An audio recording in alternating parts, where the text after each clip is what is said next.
Talk about that. You're in the genre, you're exploring it. Yeah, well, you know, the script, I think we've talked before about the script went through many evolutions, and the pilot script. And I came on board before we had a script. It was a very strange time. They'd just gotten rid of the previous script, and Kevin he'd walked into his office for the first time that morning.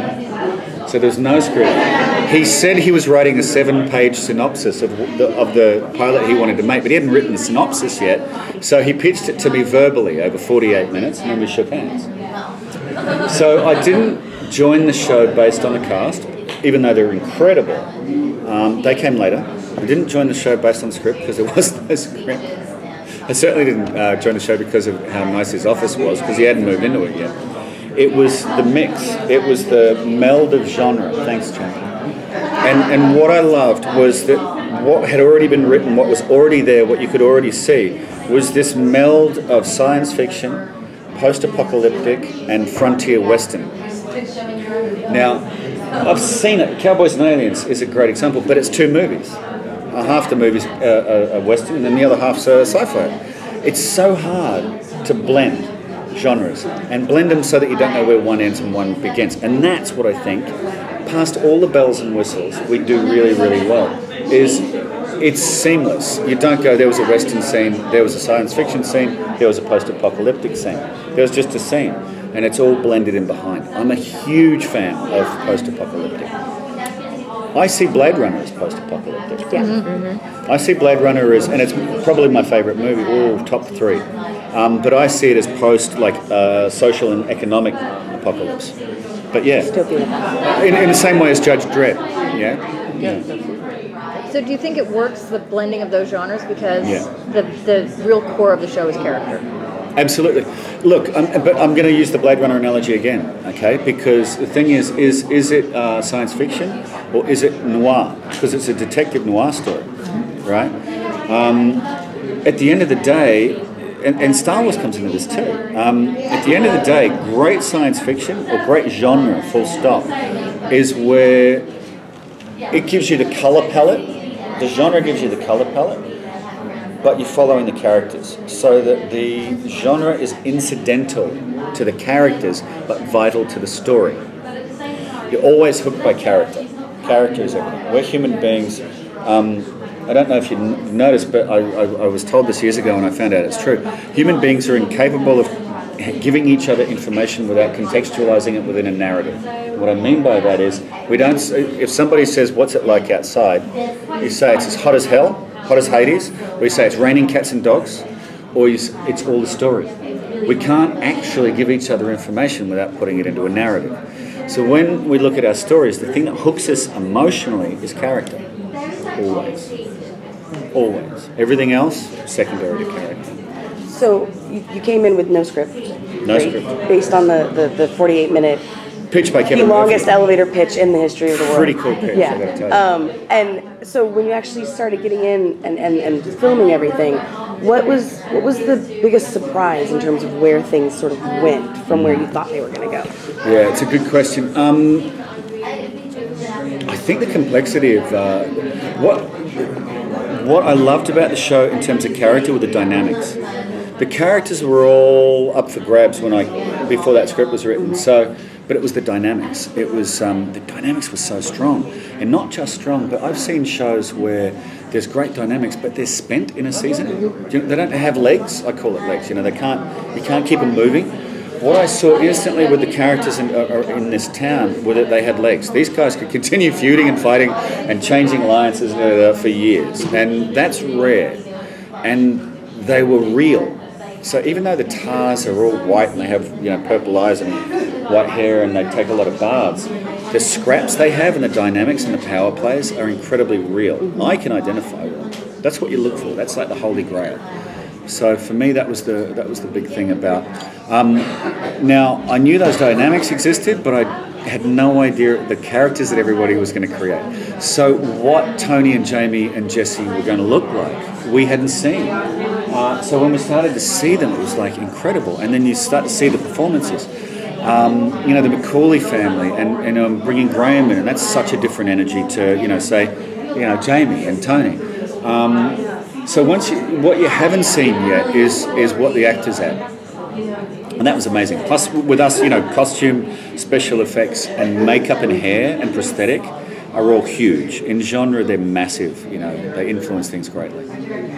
Yeah, one of the cool things about this season is how the alliances have changed between people. So, Nolan was really sort of very close to Rafe in the first season, but now suddenly Rafe is getting into bed with Ventura. So, who is Nolan? Yeah, and I think I had that one moment where I saw the two of them in the alley, and that's it, right? And they scarper off again, and they're off bromance. They're off again. So is Nolan going to find himself sort of really on the outside of who's he going to cozy up with? Who's going to be his best buddy? What we've always said about season two is Defiance, but much more personal, right? And there's only one thing that's personal to Nolan, and that's Arissa. Yeah. So in season two, there are people in Defiance he loves. He'll protect Rafe if he can. He'll protect Amanda if he can. He doesn't care less whether Pottinger lives, dies, or catches on fire, quite frankly, and wouldn't pee on him if he was on fire to put him out. Doesn't care. He's not in the frame. The only thing he cares about is what's going on with Arissa. The only reason he took back the Lawkeeper's badge was because from there he had more power to keep Arissa safe. He'll look after them all if he can, maybe Amanda more than the others, but at the end of the day, he's going to keep his baby safe. That's it. So Nolan in season two, I don't think is so much about the alliances as it is about that. Mm-hmm. Blood's thicker than water. So, just a question. Yeah, mate. Slight segue. You had a really successful drama career back in Australia. Yeah. So, thank you. Yes, it was good. So we watched it quite religiously at home. So, what has it been like for you making that shift over to the US, over to this genre? And It's interesting, ever since I got to the States, what I was wanting, but I wasn't getting so much at home, was an enormous variety of characters. Played a lot of cops, played a lot of dads. And I guess I'm still playing a cop and a dad. Yeah. But it's a bit different. But, I got to the States and I did a show for HBO that died in the rotor strike called 12 Miles of Bad Road, with Lily Tomlin and Mary Kay Place and Gary Cole. And I was playing a Texan cowboy in that. And then I went on to Lost and I played a freighter captain in the Twilight Zone.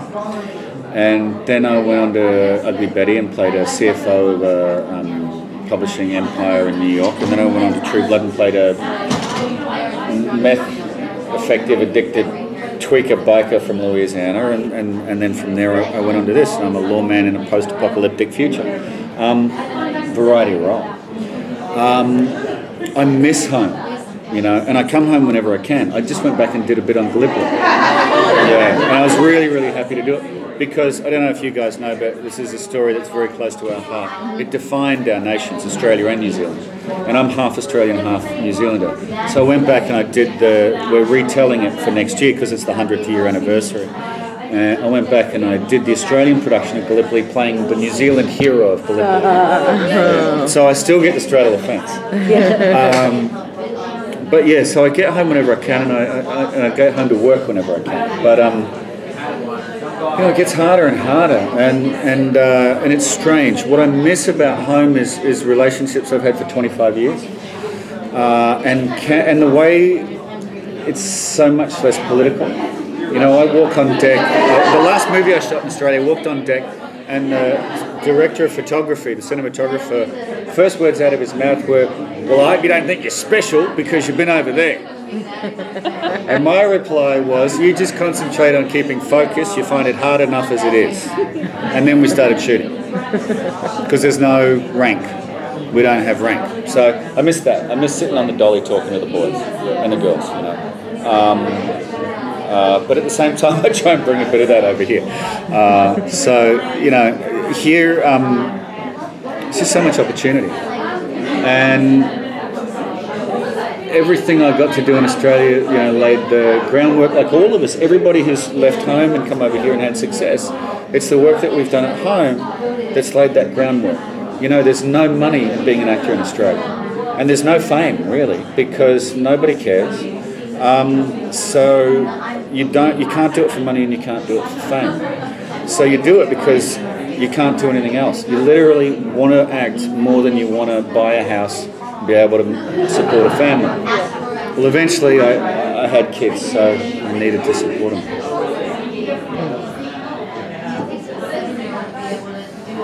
What do you got? One of the things I find really interesting about Nolan is he's got this past that everybody always brings up. Yeah, haven't Right? we all? Oh yeah. Well, yes. To my detriment and forever shame.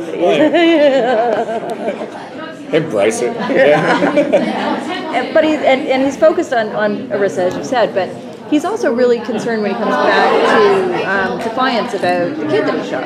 Like, I mean, he's also got that core that he really does care about the rest of the world. He does. He does, but he's very pragmatic.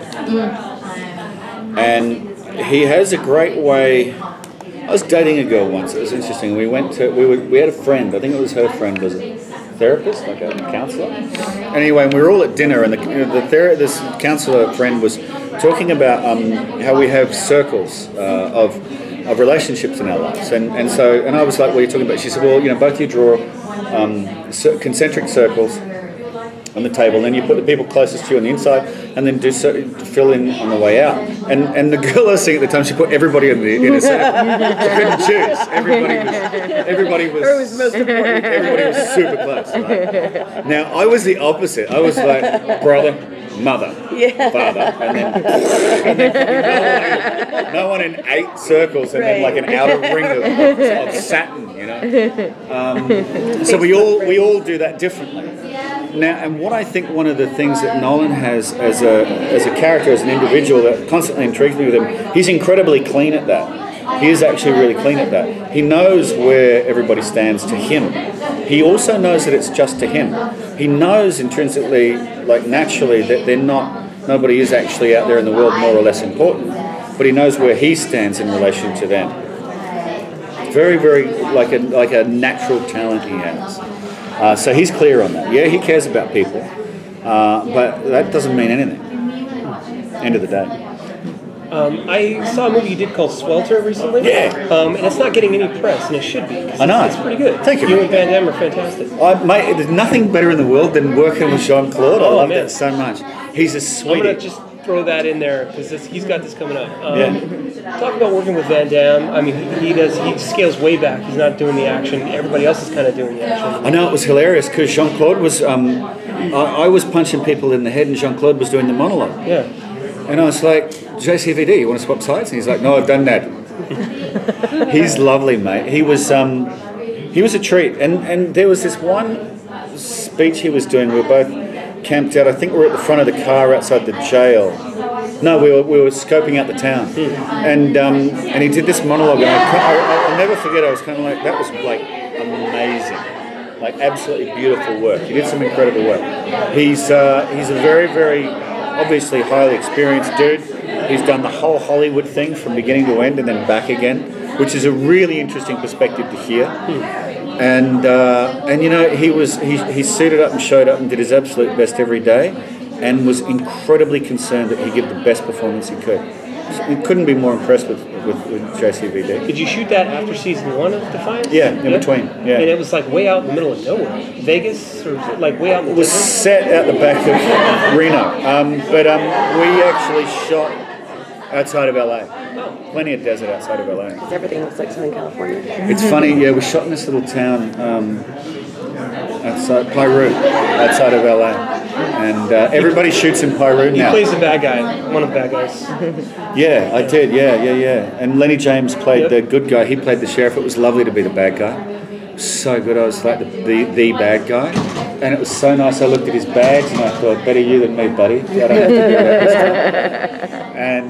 And then Alfred Molina, who's one of my bucket list actors I got to work with. And Fred is one of the funniest human beings you'll ever find in your life. So funny. It's weird.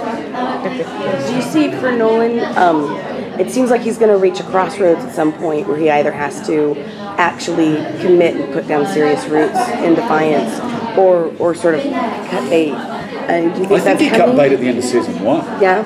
I actually said to Kevin, I argued with them. It was funny because I was trying to argue myself out of my own show. Like I was like, Like they were like, well, he goes back, and I'm like, no, doesn't go back to Defiance, and they're like, well, he's got to go back. And I'm like, why? Why would he go back? I think he cut bait at the end of season 1. So it's almost, I think you're absolutely right, because I think that pragmatism is bang on. But it's almost the opposite. He comes back, the second season he's there because Arissa's there. She's compelled, so he's compelled. Doesn't want to be there. Does not want to be there. There's a part of him that would split in a heartbeat if she would go. Right. But she won't. And even if she would, by the time we get to this point in the season, there's something going on. He knows they need to get finished, whatever, one way or the other. So I think that cut bait, season 3. I think the beginning of season 3 will be very interesting for that. Yeah, because I think that's where that. Right. Yeah. You're gonna have to decide something. Yeah. Is there a way that when the difference is that, I'll start over, everything that's happened with him in these first 2 seasons, is there a difference in the way that you approach him when you're, preparing to work this character? Yeah, well, he walked the audience into Defiance, him and Arissa. They walked us into Defiance. And so all of these characters, Starmers, the Daytakes, and the Amandas were all alien. They were all new, and we discovered them along with them, who they all are. At the end of 2 seasons, he knows who everybody is, and has his relationships. I think a lot's been broken. I think a lot of relationships have changed. The key, I think, is going to be, by the time we get to the end of season 2, things that have happened between him and Arissa are irrevocable. They're things that you can't come back from. So I think the key will be what happens there.